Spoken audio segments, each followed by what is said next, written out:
Morning, बैठ जाइए।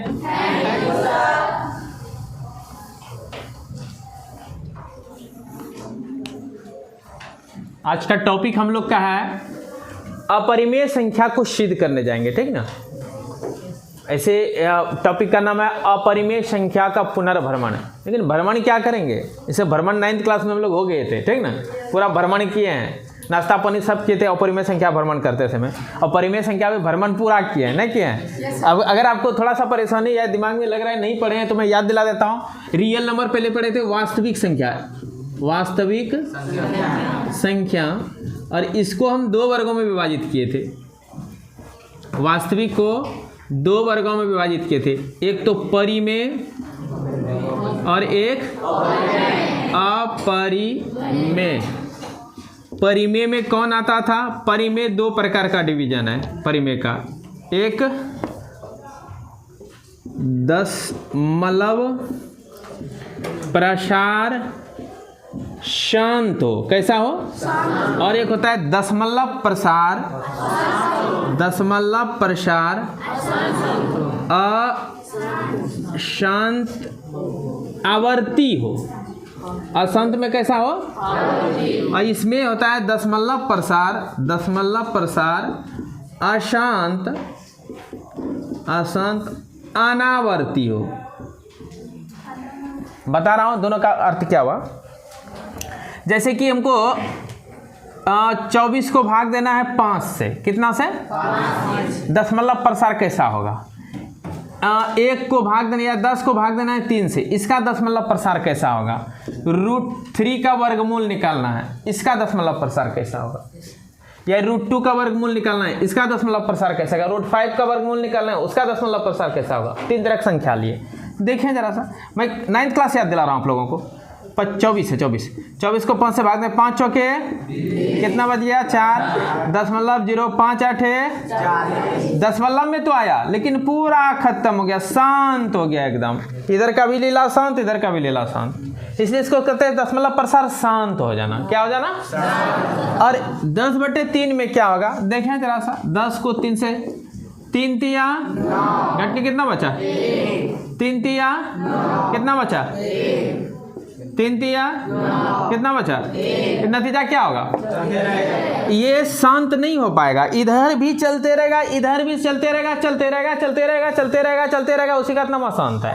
वो शांति उसको आई नहीं। कभी पूरा ब्रह्मांड का, इवन सुमन घर का सब कॉपी खत्म हो जाए तब भी खत्म, पूरा ब्रह्मांड का खत्म हो करके सुमन के घर का भी सब कॉपी खत्म हो जाए तब भी ये शांत नहीं होने वाला है। इसलिए इसको क्या बोलते हैं?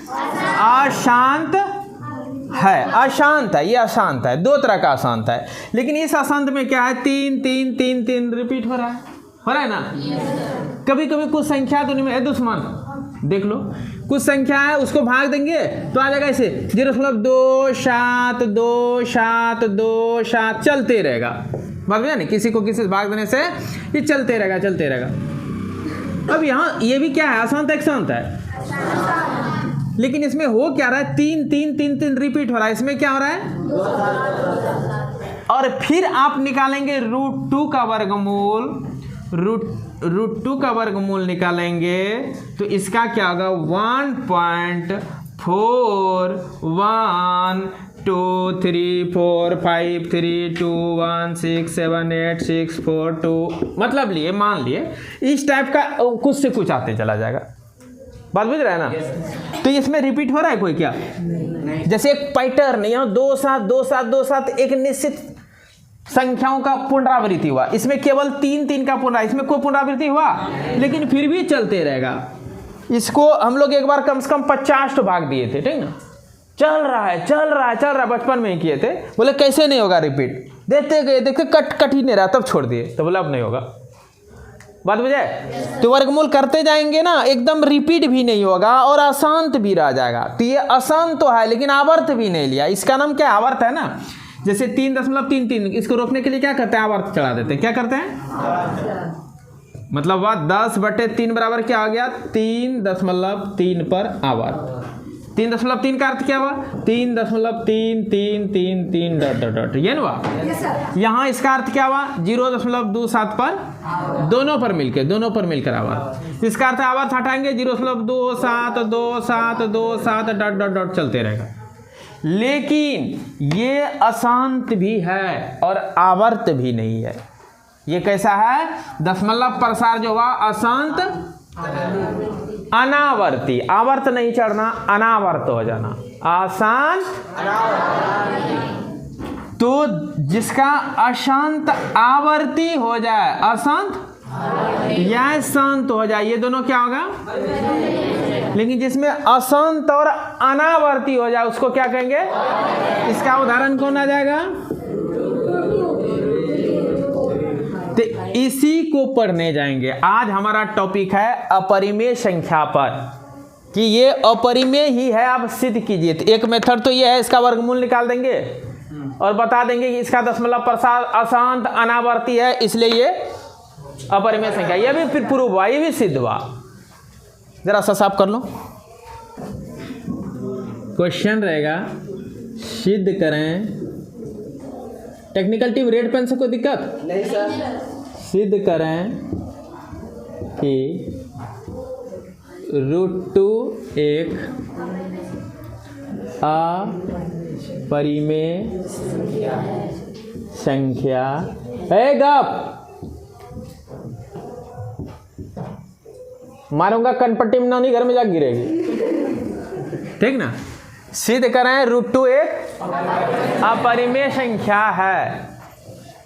तो मैं इसका एक रूल अभी भी बताया, वर्गमूल निकाल दीजिए 2 4 5 अंक तक और डॉट डॉट डॉट डॉट देके छोड़ दीजिए और लिख दीजिए कि इसका दशमलव प्रसार अशांत अनावर्ती है, इसीलिए यह अपरिमेय संख्या, और ये भी सही होगा।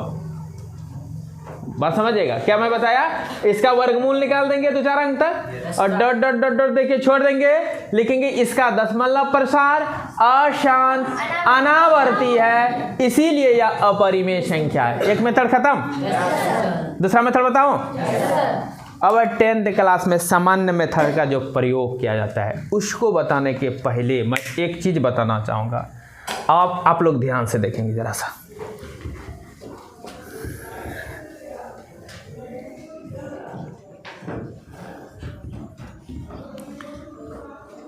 कोई संख्या लीजिए अपने मन से, लो तो एक संख्या ले, 3 ले लिया, 3 का वर्ग कर दो, 3 3 9 हुआ ना। और इसको किसी अभाज्य संख्या से कटो, कोई अभाज्य संख्या से। किससे? अभाज्य संख्या से। लो तो एक अभाज्य संख्या, 2 अभाज्य संख्या कटेगा? नहीं कटेगा। तब और कुछ लो, 3। अच्छा 3 से कटेगा? 3 से एक बार में कटेगा, तो ये भी 3 से कट जाएगा। 3 से एक बार में कटा। और कोई दूसरा संख्या लो, 5 लेगा। 5 का वर्ग कितना होगा? 25। 25 को किसी अभाज्य संख्या से कटो, 5 से क्या बार में कटेगा? तो 5 से ये भी कटेगा। एक बार बात बुझ रहा है? कोई और बढ़ा लो ना, बड़ा संख्या का वर्ग। अभाज्य नहीं लेना, कोई भी संख्या लो ना। कोई, मैं तो बोल रहा कोई संख्या आप लोग लीजिए। हाँ 20 ली वो लड़की, 20 अभाज्य संख्या। इसका वर्ग करो, क्या करो? कितना हो जाएगा? 20 20 400। अब 400 को किसी संख्या से कटो, वाइपर 400 किससे कटेगा? किसी से कटो, 20 से सर। नहीं अभाज्य संख्या से। 25 अभाज्य है, 5 से कटा दो, 5 8 1 0 बचा रख दिए 80 बार में, तो 5 से ये भी कट जाएगा, कटो। और कोई संख्या लो, 45 ले लेते हैं। 45 का वर्ग करो, कितना? 1625। 45 का वर्ग कर दो तो 45 45 5 है 25 2 5 के 20 2 22 5 के 20 के 16 2 4 चौक 16 2 18 5 2 0 2 2025। यही बात तुम बोले थे, 2025। अब इसको किसी अभाज्य संख्या से कटो। किससे मैं कह रहा हूं? अभाज्य संख्या से। लो एक अभाज्य संख्या अपने 5 ले लो। 25 अभाज्य नहीं है, वो अभाज्य संख्या से कटाना है। 5 5 चौके 20, एक अंक छोटा पड़ जाएगा 0 लेके 5 6 25, 405 बार में कट गया। 5 से इसको घटाओ। 1 से 9 तक क्या मुझे न मुझे 1 से 9 तक कोई भी संख्या में सबसे कट जाए। ये 7 से नहीं कटेगा। 7 दूनी कितना बचेगा? 6 62 हो गया। 7 8 56 कितना बच जाएगा? अच्छा 65 बन गया। 7 से कटेगा? हाँ ये नहीं कटेगा, वही तो बोले। मेरा कहने का मतलब किसी अभाज्य संख्या से अगर ये कट रहा है, किसी संख्या का वर्ग, तो उस संख्या खुद भी उस अभाज्य संख्या से कटेगा। ये एक थ्योरम होता है, एक प्रमेय है कि यदि किसी संख्या का वर्ग, देखना प्रमेय क्या है, ये प्रमेय आपको कम लगेगा। यदि किसी संख्या का वर्ग, संख्या नहीं, संख्या का वर्ग किसी अभाज्य संख्या से, किससे? किसी अभाज्य संख्या से विभाजित हो तो वह संख्या भी अभाज्य संख्या से विभाजित होगा। ये थ्योरम आप मानते हैं कि सत्य है? मानना पड़ेगा, क्योंकि कई उदाहरण देके आपको समझा दिया अभी। और एक चीज लिखने का तरीका देखो, तो बुद्धि गरम धरी के चाहिए बुद्धि गरम धरी के जाए, बुद्धि छाओ सातम की बुद्धि भरी गरम धर दिला जाए, कुछ नहीं बोलेगी। अजीब कहानी है। फिर शरीर रखिए तो बुद्धि भी रखो। चलो, तो ये समझ में आया कि किसी संख्या का वर्ग किसी अभाज्य संख्या से विभाजित हो तो वह संख्या भी अभाज्य संख्या से विभाजित होगा। और एक चीज सिखाना चाह रहे थे कि जैसे कि 45 अगर 5 से कटेगा, किससे? इसको हम लिख सकते हैं 5 गुना कुछ, लिख सकते हैं इसको 45 को। देखो ना 5 गुना 9 नहीं लिखाएगा? कुछ ले लो, 200 ले लो। अगर ये 2 से कट रहा है, अगर ये 2 से कटेगा, 200 के बदले में हम 2 गुना कुछ लिख सकते हैं। जो भी हो कुछ लिख दो, छोटा है तब ना आपको पता चल रहा है। बात समझ रहा है? 60 है, अगर ये 3 से कट रहा है तो 60 के बदले में हम क्या लिख सकते हैं? 60 बदले में 3 गुना कुछ लिख सकते हैं। ये बात मानते हैं? कोई भी संख्या किसी से जब कटता है तो उसको हम उतना गुना समथिंग लिख सकते हैं। कुछ मान लो, माना कि 3 गुना बी लिख सकते हैं। बी का मान यहाँ 20 हो जाएगा। यहाँ इसको भी 5b लिख सकते हैं। किसको? 49 को। बात समझ रहा है? इतना बात समझे? जैसे कोई कहेगा क्या कि a है, ये b से कट जाएगा, तो हम कहेंगे अगर b से कट जाएगा तो a के बदले में हम लिख सकते हैं, या a है, a 2 से कट जाएगा तो हम कहेंगे तब a बदले में लिखाएगा जरूर इस तरह लिख सकते हैं, एक बदले में 2 गुना कुछ लिख सकते हैं, तभी तो 2 से कटेगा। ये ना मुझे 2 से कट जाएगा। ये बात समझ में आया? 40 है, ये 8 से कट रहा है, तो इसका मतलब है कि 40 बदले में हम लिख सकते हैं 8 गुना कुछ सी, इसलिए 8 8 कटा होगा, सी उत्तर हो गया। यहाँ सी का उत्तर हो जाएगा 5। बात समझे? ये समझिए, मैं बहुत मानविक चीज बता रहा हूँ, ठीक ना? रटना नहीं है, हिसाब को रटना नहीं है। पहले समझो मैं क्या बता रहा हूँ। 50 है, 50 को हम 10 से भाग दे रहे हैं, और अगर ये कटता है, जान रहे हैं कट ही जाएगा, तो निश्चित 50 के बदले में हम लिख सकते हैं, यानी 50 के बदले में लिख सकते हैं 10 गुना कुछ। बात समझे? यह बात कुछ मान लेंगे, सी बार में कटा, डी बार में कटा, कुछ बार में कटेगा, 5 बार में कटेगा, सी का उत्तर 5 हो गया। यानी कि कोई संख्या किसी से कटता है तब उस संख्या में जिससे कट रहा है उतना गुना कुछ लिख देंगे। समझ गए? यह बात समझे? बाकी समझ जाइएगा अभी तुरंत, जरा सा मिटा लो। अब इसको सिद्ध करने जा रहा हूं मैं। सिद्ध करें कि √2 एक, तो क्या करेंगे? सबसे पहले मान लेंगे माना कि ये परिमेय संख्या। क्या मानेंगे? माना कि √2 एक प्रमाण स्टार्ट करते हैं। सबसे पहले लिखेंगे माना कि √2 एक परिमेय संख्या है। √2 क्या है? तो परिमेय संख्या है तो उसको P/Q के रूप में लिख सकते हैं। इसलिए √2 बराबर P/Q।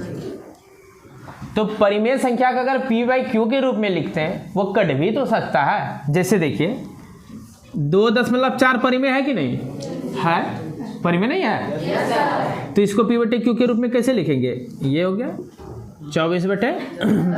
तो ये कटेगा भी तो 2 से 12 बार में, 2 से 5 बार में। अब 12 और 5 ऐसा मिला कि जो सअभाज्य है, मतलब ये कटेगा नहीं। इसका अभाज्य गुणनखंड मात्र एक कॉमन है ना। तो उसी प्रकार यहाँ क्या होगा कि अगर ये कटने वाला हो तो इसको कटा भी देंगे, और नहीं कटने वाला तो मान लेते हैं कि माना कि P और Q का कोई अभाज्य गुणनखंड कॉमन नहीं है, अर्थात सह-अभाज्य संख्या है। जब दोनों में कोई कॉमन, जैसे यहाँ तो दोनों में कॉमन कौन दिखा? 2। अभी 24 के बदले में लिखे 2 × 12 और 10 के बदले में 2 × 5, तभी तो 2 कटा। 2 कॉमन मिला तभी ना। तो हम डायरेक्ट मान लेते हैं कि कटा कुटा के ये आया ना। और या अगर दोनों में कॉमन हो तो उसको कटा के A/B प्राप्त किया, कुछ मान लेंगे। दोनों मान सकते हैं आप, यहाँ तक मान सकते हैं कि माना कि पहले से ही कटा। जैसे कि हमारे पास है 1/0.1 क्या परिमेय है? हाँ है। भिन्न में बदलो तो 1/10 अर्थात 1/10। देखिए ये जो प्राप्त हुआ पहले से सब आ जाए, ये कटेगा क्या? दोनों को कॉमन मिलेगा क्या? 0.3 है, भिन्न में बदलेंगे 3/10 हो जाएगा, तो कटेगा क्या? उसी प्रकार अब वो कटने वाला प्राप्त हुआ कि नहीं कटने वाला प्राप्त हुआ, दोनों मान लेंगे।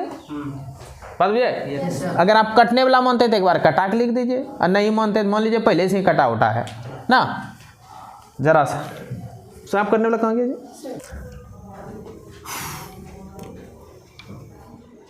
इसलिए इसको ये लिख दिया।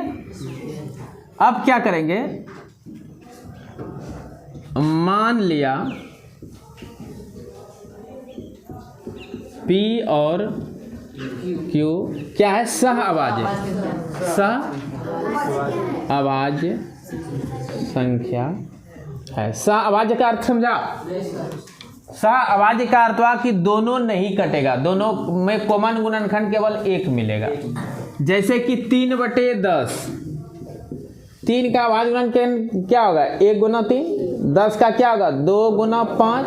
तो एक नहीं तो प्रकट कर सकते, तो दोनों में कॉमन कौन मिल रहा है? और एक तो एक से कटा नहीं जाता है। एक से क्या कटाइएगा? एक ही होगा, वो कटना नहीं है ना वह। तो दोनों में अभाज्य गुणनखंड कितना मिल रहा है? केवल एक। तो इसी को कहते हैं सह-अभाज्य गुणनखंड, जिसमें कॉमन गुणनखंड केवल एक मिले, उसको क्या कहते हैं? सह-अभाज्य संख्या। सह-अभाज्य संख्या मतलब वो कटेगा नहीं। बात बुझे? तो मान लिए PQ क्या है? अब पता चल गया PQ आपस में कटेगा नहीं। क्या पता चल गया? अर्थात P और Q में कॉमन गुणनखंड प्राप्त नहीं होगा। यहाँ मान सकते हैं। और अगर कहिए सर कि जरूरी है नहीं होगा, तो अगर होने वाला ही होता तो ले लेते हैं। है देखो और एक स्टेप बढ़ा देंगे, लिखेंगे यदि P और Q में कोई कॉमन यानी कि उभयनिष्ठ गुणनखंड हो तो उसे कटाकर R/S प्राप्त किया। अब R जो सह-अभाज्य है, जो क्या है? जो सह-अभाज्य है। अगर आपको शंका था कि नहीं पी क्यू में को कटने वाला होता तब सर, तो मान लिया कटने वाला होगा तो कटा दे सकते हैं नहीं, उसको कटा दिए और कटा के जो नया प्राप्त किया उसको हम R/S कर दिए। अब तो R/S में कोई कॉमन नहीं है ना होगा, क्योंकि कटा के हम लिखे हैं। बात समझ रहा है? तो R/S प्राप्त किया, एक लाइन ये जोड़ देंगे। अब तब क्या लिखाएगा, इसलिए √2 बराबर आप क्या लिखाएगा, R/S नहीं लिखाएगा, R/S। ये बात समझे, यहां तक समझे? अब एक लाइन आगे बढ़ाते हैं। अब R और S में कोई कॉमन मिलेगा, R और S में कोई कॉमन मिलेगा नहीं मिलेगा। दोनों तरफ वर्ग कर दीजिए, दोनों तरफ वर्ग करने पर इधर √2 का स्क्वायर कर देंगे तो क्या हो जाएगा 2, इधर क्या हो जाएगा R²/S² होगा कि नहीं? अब आगे बढ़ते हैं। S² इधर लाइए, 2 गुना S², उधर क्या बचेगा R², खाली S² रखिए, R²/2। ये लाइन क्या बता रहा है, 2 से ही कटा होगा और कट के कितना आया होगा S², ये नहीं बता रहा है। यहाँ दे दीजिए, अगर आपका 24/8 बराबर 3 है तो इससे क्या पता चल रहा है कि इससे एक कटा होगा 3 बार में, इसीलिए 3 आया है। बात समझे? समीकरण जब भी तैयार होता है, समीकरण क्या है कि LHS सरल किए होंगे तो RHS आया होगा, या RHS सरल किए होंगे तो LHS आया होगा। समझे? तो यहाँ R²/2 स्पष्ट पता चल रहा है कि 2 से कटा होगा और कट के कितना आया होगा, अर्थात इसका मतलब R का वर्ग 2 से विभाजित है तो R भी 2 से विभाजित होगा। सबसे पहले यही पर मैं बताए थे, याद आया कि यदि किसी संख्या का वर्ग अभाज्य संख्या से कट जाए तो वह संख्या भी उस अभाज्य संख्या से कटेगा। बात समझे? तो यहाँ सीधे क्या हो रहा है कि R 2 से विभाजित होगा, जबकि ऊपर में हम प्राप्त क्या किया, R और S में कोई कटने वाला नहीं, कटा कुटा के इस दोनों को कटा के ही RS लाए हैं और यहाँ दिखने लगा कि R 2 से कट जाएगा। तो क्यों ऐसा आया? R तो कटना ही नहीं चाहिए, तो R कैसे कटने लगा? यहाँ जब हम कटा के ही प्राप्त किए R और S, जैसे हम पहले 24/10 है, 2 से 12 बार में 2 से 5 बार में प्राप्त किया 12/5। आप बता रहे इसका कॉमन कोई नहीं मिलेगा। अच्छा 12 के बदले में आ भी जा सकता है 2 गुना 6 ना, लेकिन 5 में भी 2 नहीं आएगा, 5 में भी 2 नहीं आएगा क्योंकि कटा चुके हैं। कटता तो और कटा देते, अब तो कटा ही नहीं तभी तो ये आया। अब इसमें भी कॉमन कभी दिखेगा नहीं दिखेगा। लेकिन देखते हैं यहाँ कॉमन इसमें तो 2 दिख गया, लिखेंगे हम जानते हैं कि यदि, या ऐसे शॉर्ट कर देते हैं परिभाषा, आप लोग को सरल हो जाएगा। यहाँ R का वर्ग 2 से कट या विभाजित हो रहा है, 2 से विभाजित हो रहा है, इसलिए क्या हो जाएगा, R भी 2 से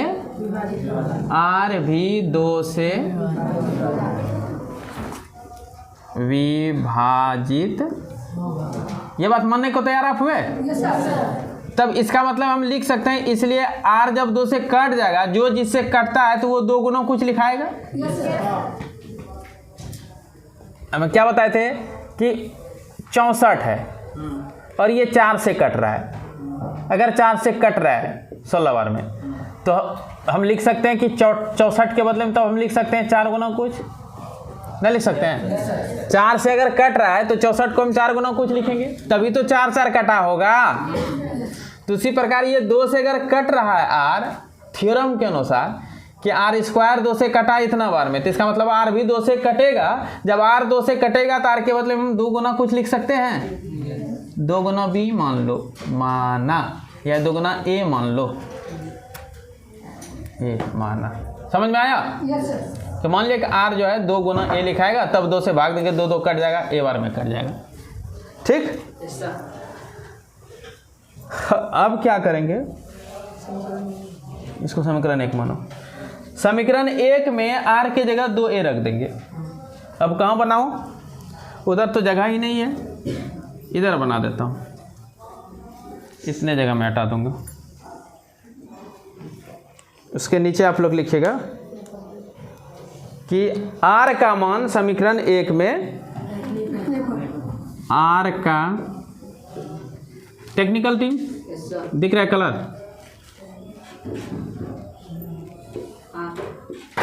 समीकरण नहीं दिखता होगा पूरा, समीकरण 1 में रखने पर रख देंगे। तो समीकरण 1 में जब रख देंगे तो क्या हो जाएगा हमारे पास, एस स्क्वायर बराबर आर की जगह क्या हो जाएगा, हाँ 2a का स्क्वायर बटे 2। आगे बढ़ते हैं, एस स्क्वायर बराबर 4a पर स्क्वायर बटे, ध्यान से देखना जरा सा भी डिस्टरबेंस नहीं, एस स्क्वायर बराबर 2a स्क्वायर, खाली a स्क्वायर बराबर क्या हो जाएगा, खाली a स्क्वायर फ्री कर देंगे, 2 क्या हो जाएगा ना, यहाँ गुना में तो इधर भगम आ जाएगा, यानी कि a स्क्वायर बराबर हो जाएगा एस स्क्वायर बटे 2। यहाँ भी वही दिखने लगा कि s का वर्ग 2 से कट रहा है, कितना बार में, a स्क्वायर बार में, इसका मतलब है s भी 2 से विभाजित होगा ना, चूंकि s का या s स्क्वायर 2 से क्या हो रहा है, विभाजित हो रहा है, इसलिए s भी 2 से विभाजित होगा। ये मानने के तैयार हैं आप लोग। जब s 2 से कटेगा तो हम इस तरह लिख सकते हैं, s बराबर 2 गुना b मान लेते हैं। जब s 2 से कट रहा है तो इसमें 2 गुना कुछ आएगा ना, तो मान लिया s बराबर 2 गुना b। अब इसको एक समीकरण मानो और इसको एक लाजवाब समीकरण मानो। इसको मान लेते हैं 2, क्या मान लिए 2, और इसको मान लो 3। तो समीकरण 2 और 3 में क्या दिख रहा है कि r का अभाज्य गुणनखंड और s का अभाज्य गुणनखंड में कौन कॉमन दिखने लगा, 2। जबकि यहाँ जो हम लिखे हैं r और s में कोई अभाज्य गुणनखंड है क्या, अभाज्य है ना। लिखेंगे कि समीकरण 2 और 3 में, समीकरण 2 और 3 से पता चल रहा है कि r और s का उभयनिष्ठ गुणनखंड कितना है, 2। जबकि ऊपर में हमने प्राप्त किया है कि r और s सह-अभाज्य संख्या है, क्या है, अर्थात उसमें कोई अभाज्य गुणनखंड कॉमन नहीं होगा। और 2 और 3 बता रहा है कि 2 कॉमन गुणनखंड है, दोनों अलग चीज हो गया ना। तो ऐसा विरोधाभास इसलिए आया कि ऊपर में हम जो माने हैं वो गलत मान लिए, ये परिमेय नहीं है, अर्थात ये अपरिमेय है, सिद्ध हो गया। बात बुझे। यहाँ क्या लिखेंगे, यहाँ लंबा चौड़ा 2-4 लाइन का भाषा लिखाएगा। गलत करने का कारण प्रतीत होता है कि √2 एक अपरिमेय संख्या है, अतः ये √2 एक अपरिमेय संख्या है। क्या यहाँ लिखेंगे, यहाँ लिखेंगे कि समीकरण 2 और 3 से यह पता गप नहीं चलता है कि R और S का उभयनिष्ठ गुणनखंड, उभयनिष्ठ गुणनखंड कितना है, 2 है। जबकि ऊपर में P और Q को विभाजित करके करके आर और एस सहअभाज्य संख्या प्राप्त किया था यानी प्राप्त हम किए थे। यहाँ इस लाइन में देखो पी क्यू को कटा के प्राप्त किए थे ना आर और एस, और यहाँ दोनों में क्या दिखने लगा, उभयनिष्ठ गुणनखंड दिखने लगा। कितना 2 लिखेंगे। ऐसा प्राप्त इसलिए या यह विरोधाभास इसलिए आया कि ऊपर में हमारा मानना गलत है। ऐसा विरोधाभास इसलिए आया क्योंकि ऊपर में हमारा मानना गलत है। ऊपर में हमारा मानना क्या है, गलत है। और नीचे एक लाइन लिखना, अतः √2 एक अपरिमेय संख्या। अभी एक लाइन और लिखाएगा, समझ गए और बहुत नहीं समझे। ठीक है, मैं इसको जरा साफ कर लूं। अब नेक्स्ट क्वेश्चन है, सिद्ध करें कि √3 एक अपरिमेय संख्या है। तो सबसे पहला स्टेप में क्या बताया, मान लेना है। माना कि √3 परिमेय संख्या, जबरदस्ती मान लेंगे। माना कि √3 एक परिमेय संख्या ये मान लेंगे। जैसे परिमेय है तो इसको हम P/Q के रूप में लिख सकते हैं, लिखेंगे। इसलिए √3 बराबर P/Q। अब प्रश्न था ये कि जब किसी संख्या को हम भिन्न के रूप में लिखते हैं तो वहाँ कुछ कॉमन भी आ सकता है। जैसे मैं बताया था कि 2.4 को भिन्न में बदलो तो क्या हो जाएगा, 24/, तो यहाँ कट भी सकता है। दोनों किससे कटेगा, 2 से। दिख रहा है 2 गुना 12, इसको लिख देंगे 2 गुना 5, 2 कटा। क्यों 2 कटा, दोनों से क्यों कटा, क्योंकि दोनों में जो गुणनखंड है वो 2 उभयनिष्ठ गुणनखंड है। क्या है, इसीलिए वो कटा। उभयनिष्ठ नहीं रहता तो विभाजित नहीं होता। तो जितना उभयनिष्ठ है सबको कटा देंगे। अब बच गया 12/5। अब भी कोई कटेगा नहीं कटेगा। तब अब इन दोनों को क्या कहेंगे, आपस में सहअभाज्य कहेंगे। जब आपस में नहीं कटे ना तो उसी का नाम है सहअभाज्य। क्या नाम है, सहअभाज्य। इसी मेथड में यहाँ आते हैं कि मान लेते हैं कि PQ में कोई उभयनिष्ठ गुणनखंड है, उसे कटा करके P के बदले में R और Q के बदले में S आ गया। जैसे ध्यान दो, 24 के बदले में 12 और 10 के बदले में 5 आ गया, आया तो नया संख्या मिला। उसी प्रकार यहाँ मान लेते हैं, माना कि P और Q में कोई उभयनिष्ठ गुणनखंड है जिसे कटा करके R/S प्राप्त किया। मान लिया कि P और Q में कोई उभयनिष्ठ गुणनखंड है जिसे कटा कर R/S प्राप्त किया। और ये क्या है, सहअभाज्य है, जो कि इतना प्राप्त किया, जो कि मतलब ये जो कि सहअभाज्य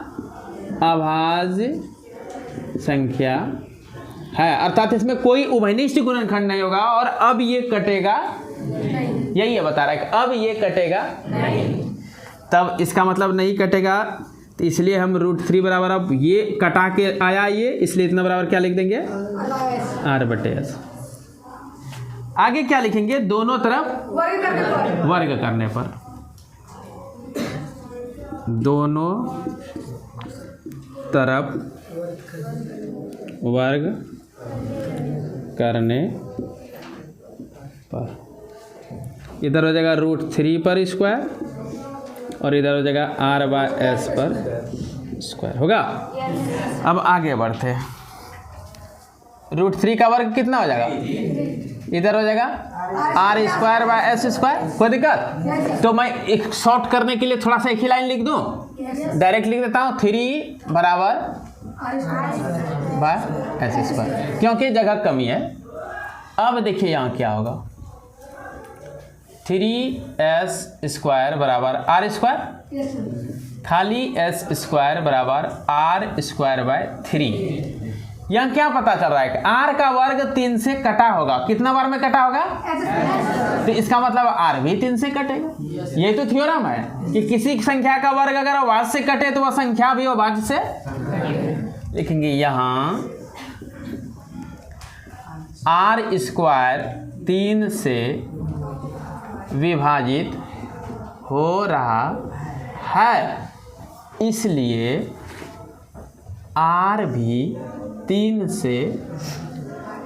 से कितना से 3 से विभाजित होगा। कोई आपत्ति? क्या बोला? r कट रहा है 3 से, r का वर्ग कटा तो r भी 3 से कटेगा। तो कटेगा जब r अगर 3 से कटेगा तो r के बदले में जरूर 3 गुना कुछ आएगा, तब तो 3 से कटेगा। बात समझे? तो हम लिख दें r बराबर 3 गुना b या 3 गुना a कुछ। मान ली कि 3 गुना a लिखा है r, तब तो ये कट गया। तो लिखेंगे माना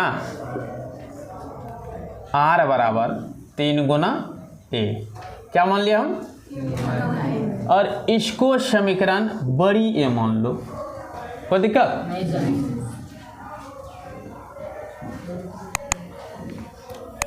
इसको समीकरण 1 मान लो। समीकरण बड़ी ए का मान समीकरण 1 में रखने पर क्या लिखेंगे? समीकरण 1 का मान कहाँ रख देंगे? समीकरण 1 में रखने पर क्या हो जाएगा? s² बराबर r की जगह क्या लिखा जाएगा? होगा? ये बात समझे? r की जगह क्या कर दिए? 3 रख दिए। अब आगे बढ़ते हैं। s² बराबर 9a पर स्क्वायर बटे 3, 3 से कट जाएगा 3 बार में, अर्थात क्या लिखाएगा? s² बराबर 3a²। इससे भाग लग जाएगा, खाली a² के बराबर क्या बचेगा? हाँ, इधर आते हैं। खाली a² बराबर क्या हो जाएगा? s² बटे 3। फिर यहाँ वही दिख रहा है कि s का वर्ग 3 से विभाजित हो रहा है। कितना बार में? इसलिए s भी 3 से विभाजित होगा। लेकिन चूंकि s² 3 से विभाजित हो रहा है, इसलिए क्या होगा? s भी 3 से विभाजित होगा। निश्चित कटेगा। जब 3 से कटेगा तो s के बदले में 3 गुना कुछ लिखाएगा। इसलिए माना s बराबर 3 गुना b मान लेते हैं। कोई दिक्कत? क्या मान लिए कि 3 गुना b हुआ तब तो 3 से कट गया। अब इसको समीकरण b करो। समीकरण a और b से पता चलता है कि r और s में उभयनिष्ठ गुणनखंड कितना है, जबकि ऊपर में हमने p और q को विभाजित करके r s सह अभाज्य प्राप्त किया था। क्या प्राप्त किया था? और यहाँ दोनों भाज्य दिखने लगा, तो उल्टा पुल्टा नहीं हो गया? तो ऐसा उल्टा पुल्टा हो गया, इसका मतलब क्यों आया? इसका मतलब हम गलत लेके आगे बढ़े। ऊपर जो मान लिया वही गलत है कि वो परिमेय नहीं है, अपरिमेय है। बात समझे? लिखेंगे शॉर्ट में और भाषा कर देते, ऐसे लिखेंगे समीकरण a b से पता चलता है कि r और s का उभयनिष्ठ गुणनखंड कितना है? 3 है, जबकि ऊपर में आर एस सभाज्य संख्या प्राप्त किया था। आर एस क्या किया था हमने? सभाज्य प्राप्त किया था। जबकि ऊपर में आर बटे एस सभाज्य संख्या प्राप्त किया था। जैसे को बच्चा उसको बोल रहे हैं ये लड़का है इसको ले जाओ, ये लड़का है, उठा लिए किसी को और बोले ये लड़का है इसको लेके जा, और को ले गया यहाँ से बंगाल, और वहाँ जाके देखता है वो लड़की है। तो नहीं कहेगा तुम गलत, हमको लड़का लड़की बन ही नहीं सकता, तू लड़का नहीं दिया होगा, लड़का कपड़ा पहना के हमको लड़की दे दिया था ना, कि तू जो दिया था लड़का करके वही गलती किया, वो लड़का था ही नहीं। उसी प्रकार ये जो आ गया इसका मतलब हम जो ये परिमेय लेके आगे बढ़े हैं ये गलत किए, ये परिमेय है ही नहीं, ये अपरिमेय है। बात बुझे? जबकि ऊपर में आ रहा है सभाज्य संख्या प्राप्त किया, ये विरोधाभास हमें बताता है कि ऊपर में हमारा मानना गलत है। या विरोधाभास हमें बताता है कि ऊपर में हमारा मानना गलत है ना। ऊपर में √3 को परिमेय संख्या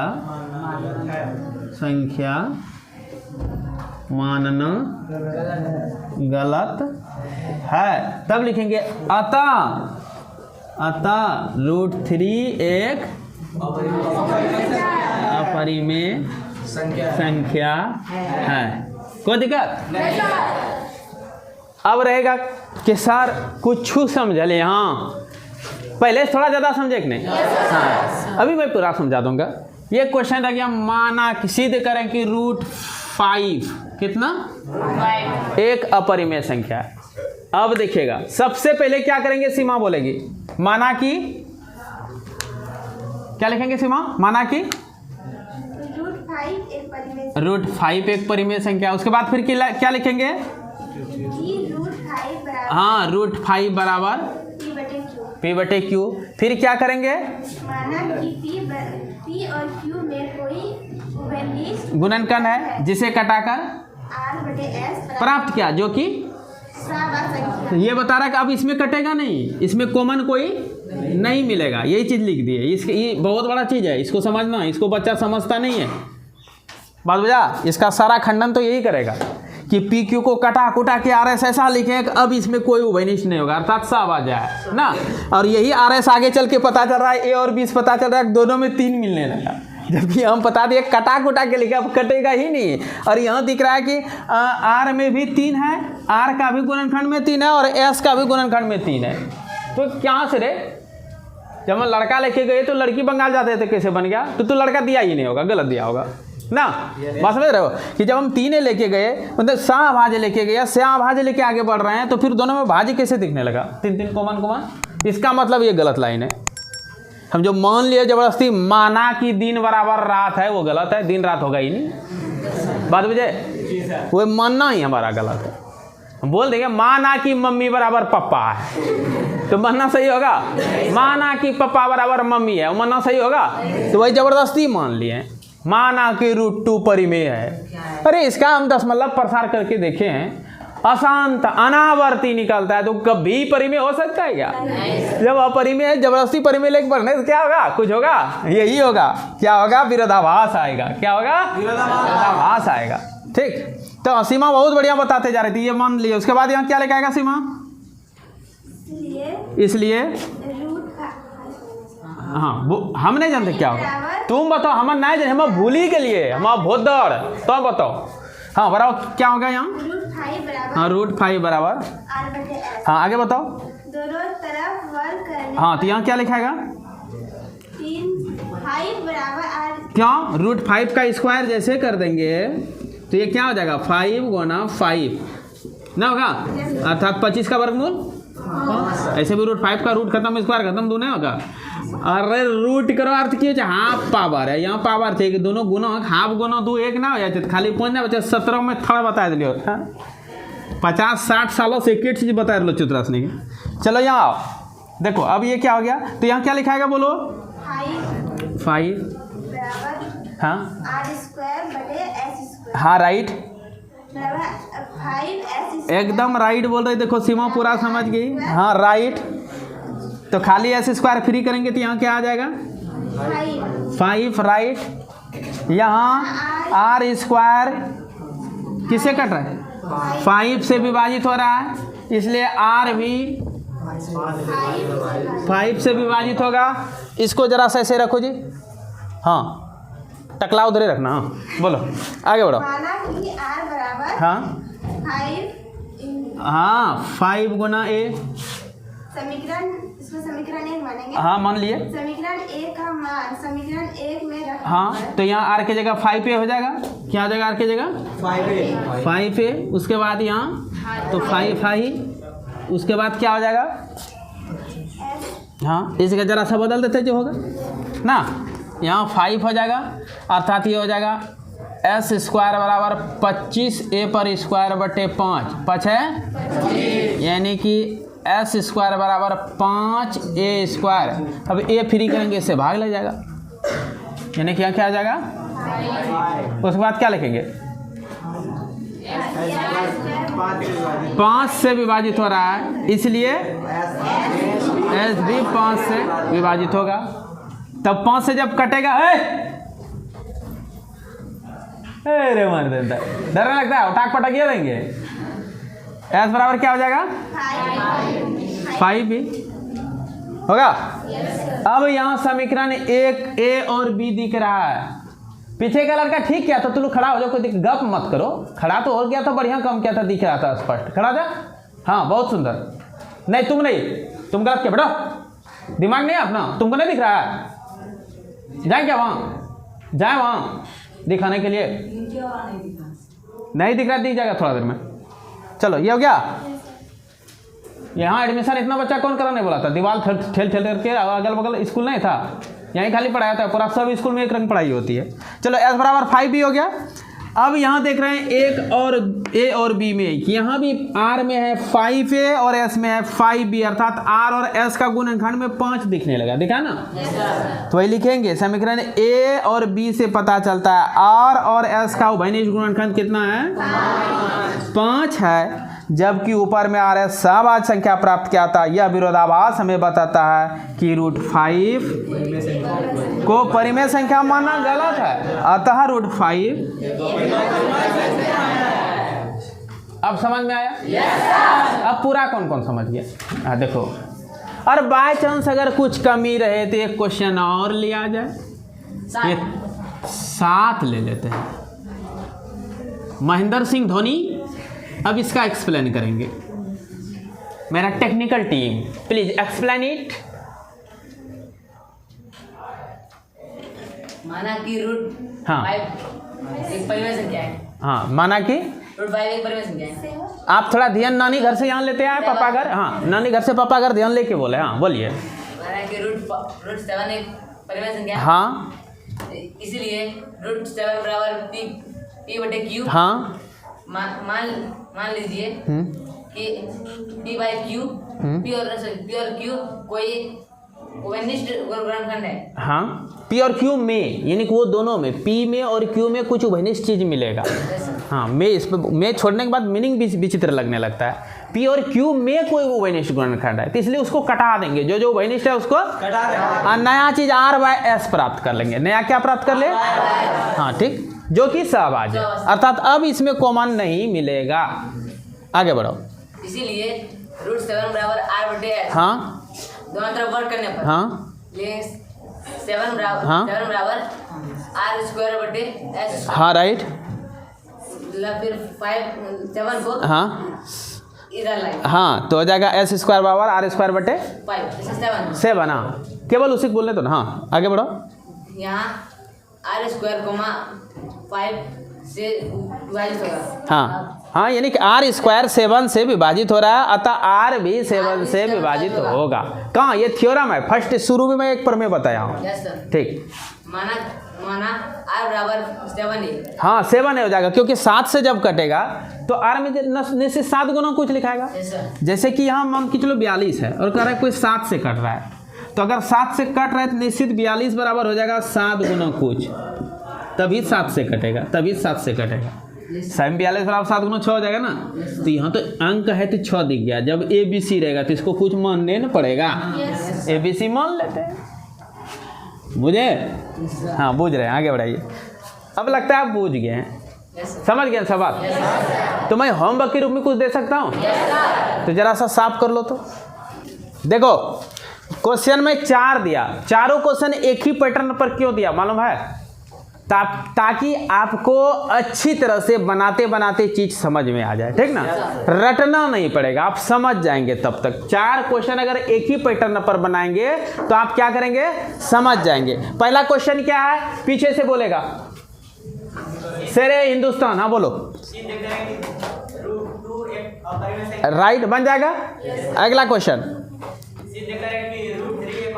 बन जाएगा, बन जाएगा। हाँ तो बना लेंगे और मैं उम्मीद करता हूं कि सभी क्वेश्चन आपको बनाने में सुविधा होगी और आप अच्छी तरह से बना लेंगे। और अगर पसंद है पढ़ाई, आपको अगर समझ में आ गया तो वीडियो लाइक करने, सब्सक्राइब करने के लिए और शेयर करने के लिए ना भूलेंगे। चाहे वो आपका कोई भी दोस्त हो, चाहे घर का रिलेटिव हो जो मैट्रिक क्लास में पढ़ रहा हो, उनको निश्चित रूप से शेयर करें ताकि वो भी लाभ ले सके। ठीक है, फिर मिलते हैं नेक्स्ट क्लास में।